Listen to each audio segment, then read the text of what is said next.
ሰላም ጤና ይስጥልን ውድ የቻናላችን ተከታዮች፣ በዛሬው ዝግጅታችን በተባበሩት መንግስታት ድርጅት እውቅና ከተሰጠባቸውና አስፈላጊ ጥናት ከተካሄደባቸው 193 ሀገራት መካከል ለሴቶች እጅግ አደገኛና ለመኖር አስቸጋሪ የሆኑ 5 ሀገራትን ይዘንላችሁ ቀርበናል። ይህ ዘገባ በፋውንዴሽን ሰርቬይ፣ በግሎባል ኤክስፐርት፣ በሂውማን ራይትስ ዎች፣ በተባበሩት መንግስታት ሰብአዊ መብት ኮሚሽን፣ በዓለም ጤና ድርጅትና በአምነስቲ ኢንተርናሽናል በሌሎች ተቋማት በተደረጉ ጥናቶች በተገኙ የምርመራ ውጤቶች ባቀረቧቸው ሪፖርቶችና በሀገራቱ ወቅታዊ መረጃዎች ላይ ተመስርቶ የቀረቡ ነው። 5ኛ ሳውዲ አረቢያ። ለሴቶች አደገኛ ናቸው ከሚባሉ ሀገራት ዝርዝር ውስጥ የሳውዲ አረቢያ ስም መስማት ብዙዎችን ሊያስገርም ይችላል። ነገር ግን የሳውዲ ሴቶች ከቤት መውጣት፣ መኪና መንዳት፣ በመስሪያ ቤቶች ተቀጥሮ መስራትና የራሳቸውን ሀብት የማፍራት መብት የተፈቀደላቸው በቅርብ ጊዜያት መሆኑን ስንሰማ ይህንን መረጃ ወደ ማመን ልንጠጋ እንችላለን። ባለፉት 50 ዓመታት ውስጥ በሳውዲ አረቢያ ለሴቶች መብት መሟገት ቀርቶ በቀልድ መልክ ሀሳቡን ማንሳት እንኳን ከባድ ዋጋን ያስከፍል ነበር። በሀገሪቱ ሴቶች ማለት በባሎቻቸው የሚታዘዙ አሻንጉሊቶች ነበሩ ለማለት ያስደፍራል። ሳውዲ ወግ አጥባቂው የንጉሳዊ አገዛዝ ሴቶችን ከኢኮኖሚያዊ ተጠቃሚነት፣ ከማህበራዊ ተሳትፎ፣ ስራን ከመስራት፣ ንብረት ከማፍራትና ከሌሎች ከበርካታ ግላዊ መብቶችን ያገለለና ያወገዘ ስርዓት የተከተለ ነበር። በተጨማሪም የሀገሪቱ ዘውዳዊ አገዛዝ ባህላዊ ስርዓቱንና ሃይማኖታዊ ህግጋቱን በሴቶች ላይ ከፍተኛ ጫናዎች ያሳድራሉ። 4ኛ ሶማሊያ። በዓለም ላይ ለሴቶች አደገኛ ከሆኑት ሀገሮች መካከል በአራተኝነት ደረጃ ላይ የተቀመጠችው ሶማሊያ ናት። በሀገሪቱ እንደ አውሮፓውያን አቆጣጠር እስከ 1991 ዘመን ድረስ የተካሄደው ጦርነትና ግጭት ነዋሪዎቹን በመከራ አረንቋ ውስጥ ከቷቸዋል። የሀገሪቱ የጤና ስርዓት እጅግ ኋላ ቀር ከመሆኑ የተነሳ ቀላል ህመሞችን ለማከም እንኳን የተሳነው ሆኗል። በተለይ በሶማሊያ ህዝብ ዘንድ ለረጅም ዘመናት የቆየው ጎጂ ባህል በሴቶች ላይ ከፍተኛ የግብረ ስጋ ግንኙነትና የስነ ተዋልዶ ችግሮችን እያስከተለ ይገኛል።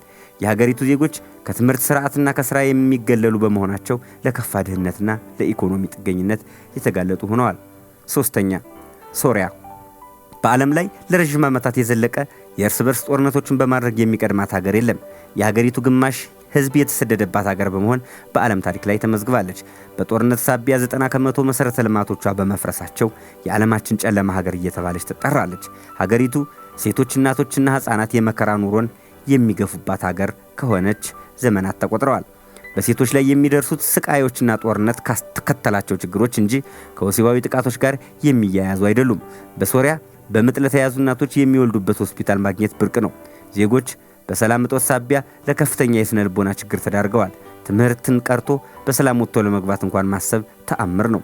በሶሪያ የሚገኙ ሴቶች በተወሰነ መልኩ የቤት ውስጥ አካላዊ ድብደባዎች፣ እንግልቶች፣ ውርደቶችና የሥራ ጫናዎች ይደርሱባቸዋል። በአጠቃላይ በሀገሪቱ የሚታዩት አብዛኛዎቹ ጾታን መሰረት ያደረጉት ችግሮች ለረጅም ዘመናት ከተካሄዱት የእርስ በርስ ጦርነቶች ጋር የተያያዙ ናቸው። 2ኛ አፍጋኒስታን። አፍጋኒስታን ለበርካታ ዘመናት በጦርነት ውስጥ ቆይታለች።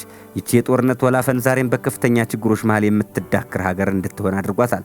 የሀገሪቱ የመንግስት አስተዳደር ፈርሷል። የሀገሪቱ ዜጎች ታሊባን በተባለ አክራሪና ታጣቂ በሆነ እስላማዊ ቡድን ይመራሉ። በእርግጥ በዚች ሀገር በሴቶች ላይ የሚፈጸሙት የመብት ጥሰቶች ከወሲባዊ ጥቃቶች የራቁ ናቸው። በታሊባን አስተዳደር ስር በሚገኙ ዜጎች በተለይ በሴቶች ላይ ከአክራሪው የእስላማዊ አስተምህሮ ጋር የተገናኙ ናቸው። ሴቶች የመማርና የመስራት እድሎችን ይነፈጋሉ። የሀገሪቱ ዜጎች ጠንካራ በሆነው ሃይማኖትና ባህል ሳቢያ የጤና ምርመራዎችንና የሕክምና አገልግሎቶችን እንዲያገኙ ይደረጋሉ። ሴቶች ልክ እንደ ወንዶች ሰርተው የገቢ ምንጭ የማግኘት መብቶችን ስለሚነፈጉ የኢኮኖሚ ጥገኞችና የቤት ውስጥ እስረኞች ይሆናሉ።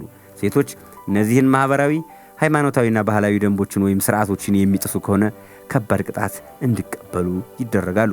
በመሆኑም በአፍጋኒስታን የሚገኙ ሴቶች በሚደርሱባቸው ሃይማኖታዊና ባህላዊ ጫናዎች ሳቢያ ለከፍተኛ አካላዊና ስነ ልቦናዊ ቀውሶች ተዳርገዋል። 1ኛ ህንድ በዓለማችን ከሚገኙ ሀገራት መካከል በቀዳሚነት የሴቶችን ሰብአዊ መብት የሚጣሱባት ሀገር ናት። በህንድ በተለይ በወጣትነትና በጎልማሳነት የዕድሜ ክልል ውስጥ የሚገኙ ሴቶች ይብዛ ሚነስም አስከፊ ጾታዊ ጥቃትን ያስተናግዳሉ። በቅርቡ 1.4 ቢሊዮን የህዝብ ብዛት በመያዝ የቀዳሚነትን ቦታውን ከቻይና የተቀበለችው ህንድ እስከ 743.3 ሚሊዮን ወይም 51.51% ወንዶችና 698.2 ወይም 48.4% ሴቶች ይኖሩባታል። ህንድ ለሴቶች የምድር ሲኦል ናት ብንልም ማጋነን አይሆንብንም። ብዙዎቹ አበሳቸውን የሚያዩባት ሀገር ሆናለች። በህንድ በከተማም ሆነ በገጠር የሚኖሩ ሴቶች ላይ የሚፈጸሙት አስገድዶ መድፈርና የግድያ ወንጀሎች አደገኛ ደረጃ ላይ ደርሰዋል። የዓለም የሰብአዊ መብት ተሟጋች የሆኑት ተቋማት በህንድ ያለው የሴቶች ጾታዊ ጥቃት አስከፊ ደረጃ ላይ ደርሷል ይላሉ። የህንድ የመንግስት አስተዳደር የሰብአዊ መብት ተሟጋቾች፣ የፍትህ አካላትና የትምህርት ተቋማት በሴቶች ላይ የሚፈጸሙትን ጥቃቶች ለማስወገድ ከፍተኛ ጥረት ቢያደርጉም ችግሩ ከመባባስ በቀር አልቀነሰም።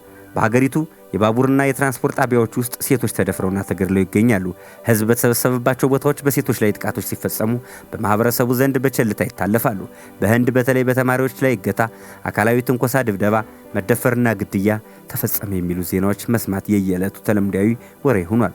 የሀገሪቱ መንግስት እንዳስታወቀው ከሆነ በሴቶች ላይ የሚፈጸሙት እገታዎች፣ ጠለፋዎችና የመሳሰሉት ህገወጥ ተግባራት ህጋዊና የተፈቀዱ እስኪመስሉ ድረስ በተደጋጋሚ እየተፈጸሙ ነው ብሏል። በአንዲት መንግስት ባለባት ሀገር ላይ ወንጀሎች ተስፋፍተው ከቁጥጥር ውጭ ሲሆኑ መመልከት በእጅጉ ያስደነግጣል። በህንድ የጥቃቱ ሰለባ የሆኑት ሴቶችና የችግሩ ገፈታ ቀማሽ የሆኑት የማህበረሰብ ክፍሎች በሀገራቸው ላይ አንዳች ቁጣና መዓት እየወረደ መሆኑን በከፍተኛ ሐዘን ይገልጻሉ። አንድ በሁለት ሴት ልጆቻቸው ላይ ወሲባዊ ጥቃት የተፈጸመባቸው እናት በሀገራችን ላይ የሚገኙ ሴቶች ልጆቻችን በብድር የተያዙ ንብረቶች እንደሆኑ ያክል ተቆጥረዋል በማለት ልብ የሚሰብር ንግግርን አድርገዋል። የዛሬውን ዝግጅት በዚሁ አበቃል።